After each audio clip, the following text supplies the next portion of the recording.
आगे भी चलिए आपको लिए चलते हैं। बीजेपी के सदस्यता अभियान की तस्वीरें दिखाते हैं। अर्जुन राम मेघवाल मीडिया से मुखातिब हो रहे हैं, सुनिए। फिर एक बार मोदी सरकार पूरा वाक नहीं हुआ ना। अच्छा, 6 उपचुनाव भी हैं भाई साहब, उसको लेकर कोई टारगेट तय किया है? वो अब चर्चा होगी और हम इस 6 चुनाव में उपचुनाव में निश्चित रूप से भारतीय जनता पार्टी बहुत अच्छा प्रदर्शन करने वाली है। वैसे आप कानून मंत्री है, क्योंकि SC/ST आरक्षण को लेकर बड़ा विवाद है और कल 21 तारीख को अघोषित रूप से बंद किया आह्वान किया गया है।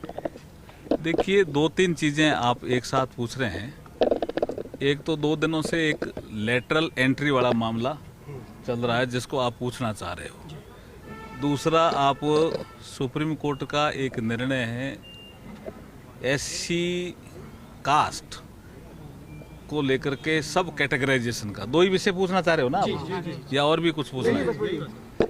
तो पहले तो मैं लेटरल एंट्री को थोड़ा आपको बता दूं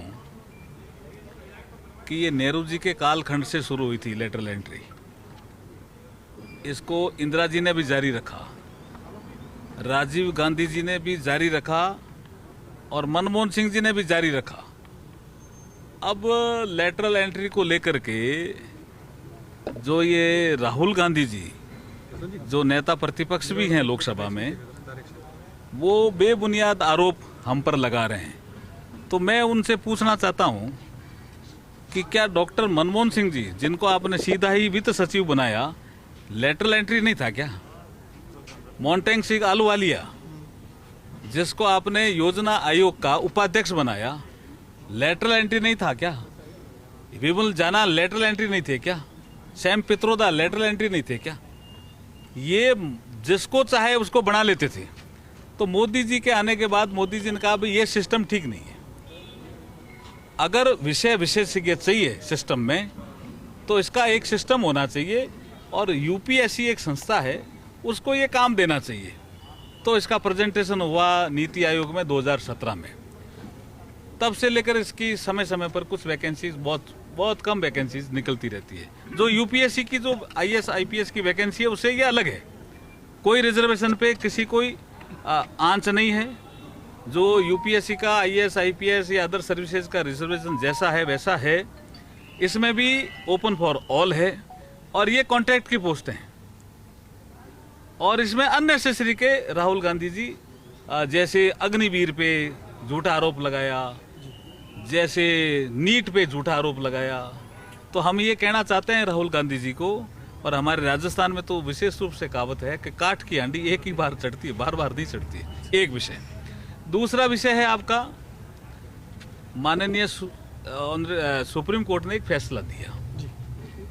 एक विषय चला, वो भी उन्हीं के समय से ही चला है, कोई अभी चला ऐसा नहीं है। पंजाब से चला, जब कांग्रेस का शासन था तब वहाँ से, कि जो मजहबी सिख हैं और वाल्मीकि समाज है, अनुसूचित जाति वर्ग में उनको 50% का रिजर्वेशन देना चाहिए, ऐसा एक कानून बनाया। वो कानून चैलेंज हुआ। उस समय सुप्रीम कोर्ट ने कहा नहीं, आर्टिकल 341 में आप सब कैटेगराइजेशन नहीं कर सकते। मामला फिर आंध्रा में गया, आंध्रा से कर्नाटका, ये सब अपोजिशन रूल्स स्टेट से होता होता ही आया है जी, आकर के सुप्रीम कोर्ट में ही गया।